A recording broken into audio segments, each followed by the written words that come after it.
family members, Sweat turned the gun on himself. No way, man. No way. Dale Cregan was well crazy. known in his hometown.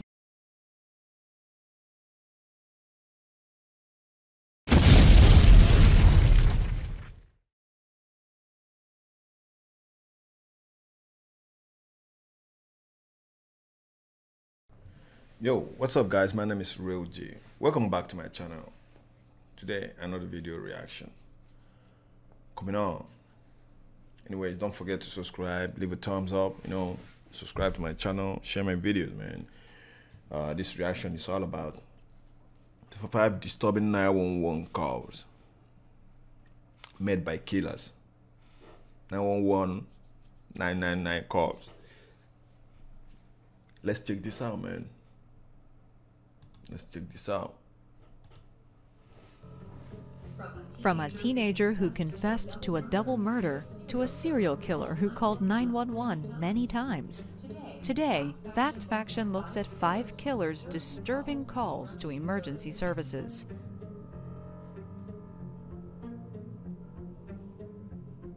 First up is the shocking confession made by 17-year-old Jake Evans, who called 911 to report the murder of his mother and younger sister.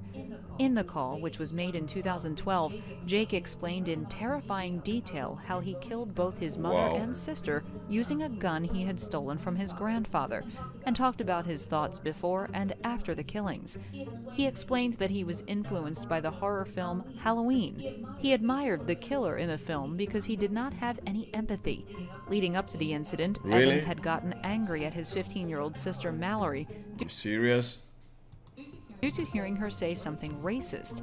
According to Evans, this made him despise his family, and as a result, he saw them as bullies and racists.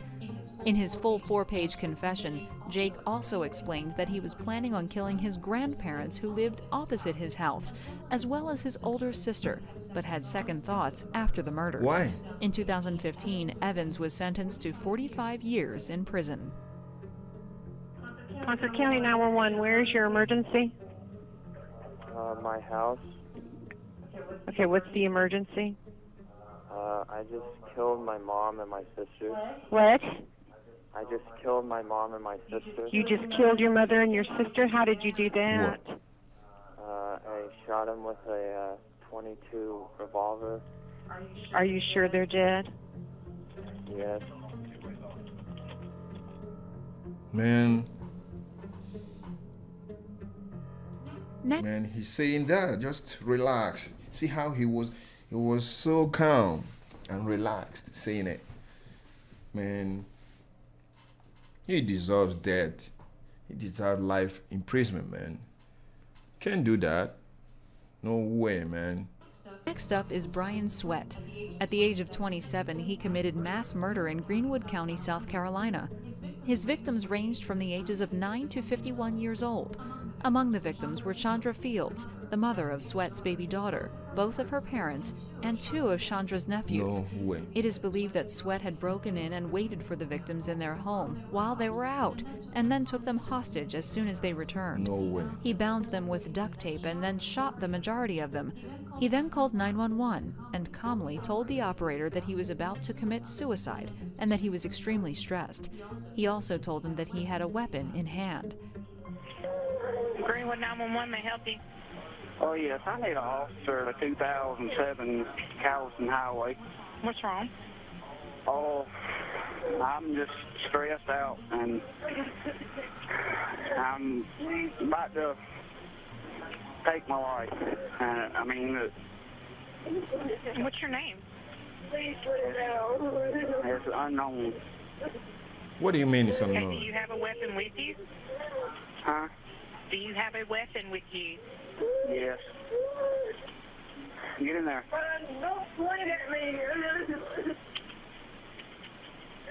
What's going on? Before the tragedy took place, Sweat wrote many Facebook posts stating how angry he was with Chandra, as according to him, Chandra was stopping him from seeing his daughter. Fortunately, there were some lives that Sweat spared on the day of the massacre.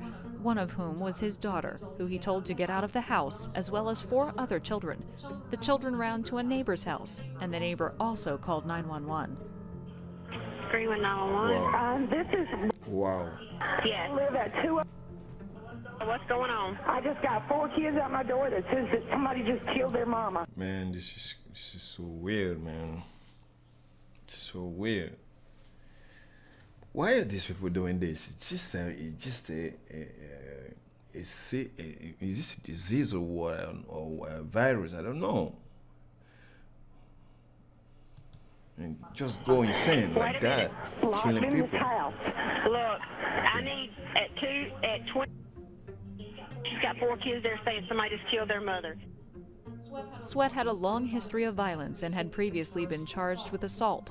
On the day he decided to take many people's lives, he was actually due in court for a burglary charge, and there was a possibility of him going to prison for 30 years. After shooting the 5 family members, Sweat turned the gun on himself.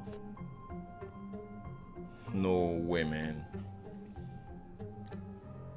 No way. Dale Cregan was well crazy. known in his hometown of Manchester as a hard man and was a notorious drug dealer, making up to £20,000 a week.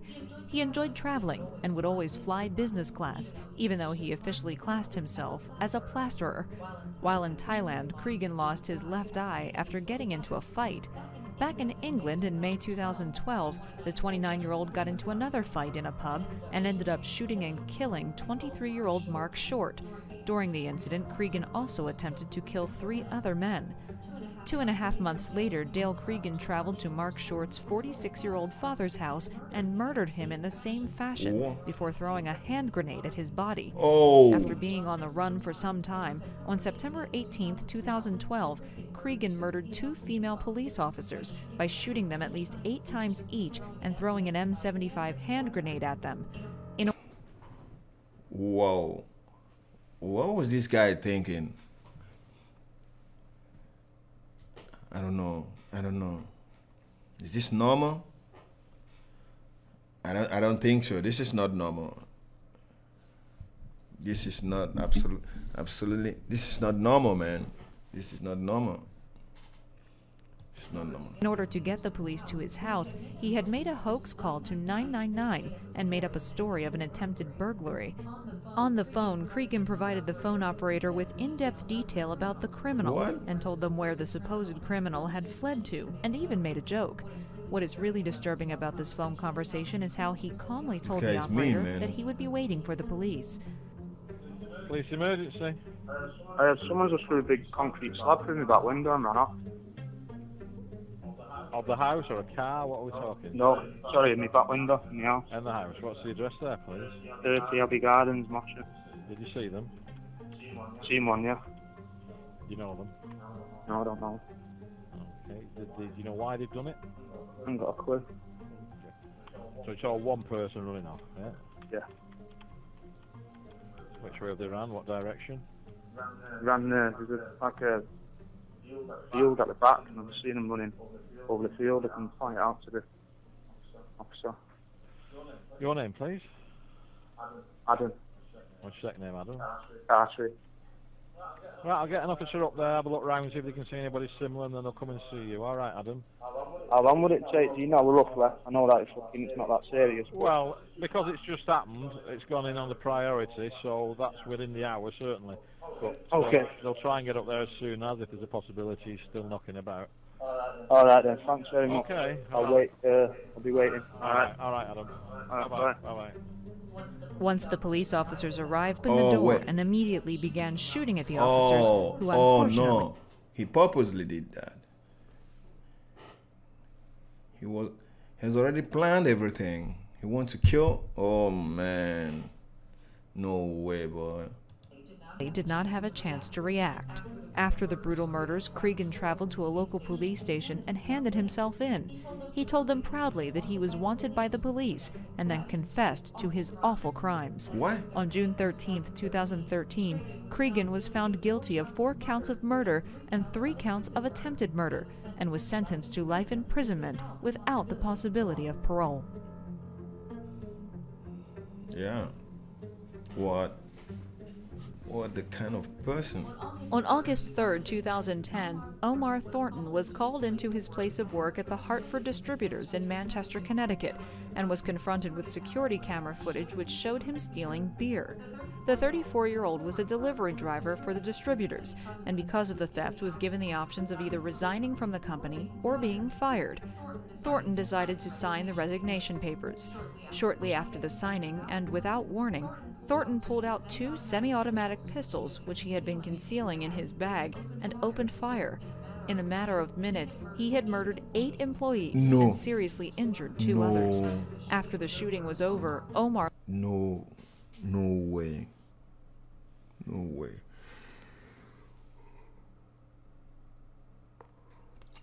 Why she did that? Why? Oh man. Omar locked himself in an office and called his mother. And there's a lot of strange people in this world, man. There's a lot of strange people. And informed her of the massacre. He also told her that he was about to take his own life. He then called 911 and gave his reasons for the shooting. Here is the call. State Police. It is 911. Yeah, can I help you? This is Omar Thornton, the shooter over in Manchester. Yes, where are you, sir? I'm in the building. You probably want to know the reason why I shot this place up. This place is a racist place. Yep, I understand that. They treat me bad over here, and treat all other black slaves bad over here too. So I take it into my own hands and handle the problem. I wish I could have got more of the people. Yeah. Are you armed, sir? Do you have a weapon with you? Oh yeah, I'm armed. How many guns do you have with you? I got one now. There's one out in the factory there. Yep. Okay, sir. I'm not going to kill nobody else, though. Yeah. We're going to have you surrender yourself somehow here. Not make the situation any worse, you know what I mean? These cops are going to kill me. No, they're not. We're just going to have to get you to relax. I'm relaxed. Calm down. To have you, turn yourself over. How much ammunition you have with you? I got a lot of shots left. Oh. What's that? Wow. All right. I guess this conversation is over. I have to take care of business. Wow. Tell my people I love them. Yeah. And I got to go down. Oh, my. After the call ended, Thornton took his own life by shooting himself in the head before police could get to him. His family and ex-girlfriend claimed that he had complained many times that he was being racially discriminated at work. His ex also claims that she saw a picture on his phone which showed racist graffiti inside the bathroom where he worked. The company's president, other employees, and union officials are adamant that the racist claims are not true. Well, man, this is crazy. The last killer on this list is probably the most infamous, as he made numerous chilling phone calls over the span of 2 years. His phone calls to the authorities were so strange that he was nicknamed the Weepy-Voiced Killer. His name was Paul Michael Stefani. After each brutal crime he committed, he would call the police in an emotional manner and confess, but would never give his name. It all started on New Year's Eve in 1980, after he beat a female named Karen Potak so badly that she gained a brain trauma and was close to dying. The 21-year-old was walking home from a New Year's party late at night in Minneapolis when she was brutally attacked with a tire iron. Oh, man. Stefani then called 911 and informed the police where the woman was. Yes, please, this is an emergency. Please send a squad to Pierce Butler Road, Molenberg Manufacturing Company, machine shop. Please, there's an ambulance too. There's a girl hurt there. Can you tell me what happened to her? Just hurry. She's laying on the ground in the back by the railroad tracks, by the edge here. Hurry. What's the address? I don't know. Who are you? Police found Karen, and she was taken to the hospital with severe injuries but survived the attack. Ah, really? Stefani's next victim was 18-year-old Kimberly Compton. Kimberly accepted a ride from Stefani in June 1981 after meeting him in a diner. Using an ice pick, Stefani stabbed the teenager 61 times and then once again called 911 and confessed. Oh, man. How can you use that to stab someone, man? This is crazy, man. That was crazy. Oh, white people are so white people are so, I don't know what to call it. Man, animals are better than human beings, man. My own point of view. Come on. You finally, Animals I just can't do got that. somebody with an ice pick. I can't stop myself. I keep killing somebody else. Yo, he's the one killing. 2 days later, Stefani... He's the one killing. He's the one crying. He's the one saying he can't stop killing. Why don't you go to the police station? Why don't you go there? No, you're sick, bro. Called back and apologized for the murder and claimed that he would turn himself in.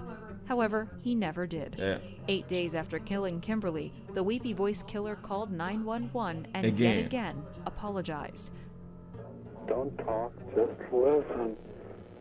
I'm sorry what I did to Compton. I couldn't help it. Don't know why I had to stab her. I am so upset about it. I keep getting drunk every night. I can't believe I think it's a big dream. Really? I can't think of being locked up. If I get locked up, I'll kill myself. I'd rather kill myself than get locked up. I'll try not to kill anybody else. In 1982, Stefani murdered another woman, No. Kathleen Greening, No. by drowning her in her bathtub, way. but this time did not call to confess the crime. No way. Later that year, Barbara Simons was stabbed over 100 times and her body was found in a Minneapolis river. 2 days later, police received this call. Please don't talk, just listen. I'm Another sorry one. I killed that girl. I stabbed her 40 times. Kimberly Compton was the first one. Oh, my face. I don't know what's the matter with me. I'm sick. I'm going to kill myself, I think. Where are you? I'm just going to... If somebody dies with a red shirt on, it's me. I killed both of them. I'll never make it to heaven. Calm down. Stefani's final victim was a 21-year-old prostitute named Denise Williams. Stefani picked her up and took her to his apartment to have sex. After leaving the apartment, instead of dropping the young woman back at the red light district as he had promised, Stefani drove down a dark and secluded road and brutally attacked her with a screwdriver. He stabbed her multiple times. Fortunately, Denise was able to strike him in the head with a glass bottle and managed to get away. As a result, Stefani was bleeding pretty badly, so he decided to call for medical help. Investigators recognized his voice and were able to link this call to the attack on Denise Williams, and Stefani was arrested. Investigators were then also able to link Stefani to the murder of Barbara Simons, and in 1983, he was given a 40-year sentence. After many years in prison, in 1997, Paul Stefani confessed to all of his crimes, and police were able to officially link him to the weepy-voiced killer calls. Paul Stefani died in prison in 1998 after suffering from skin cancer. Bad. That was so bad. Yeah, thank you guys for watching. Don't forget to subscribe, leave a comment below, and share my videos, man. Thank you guys. Peace out.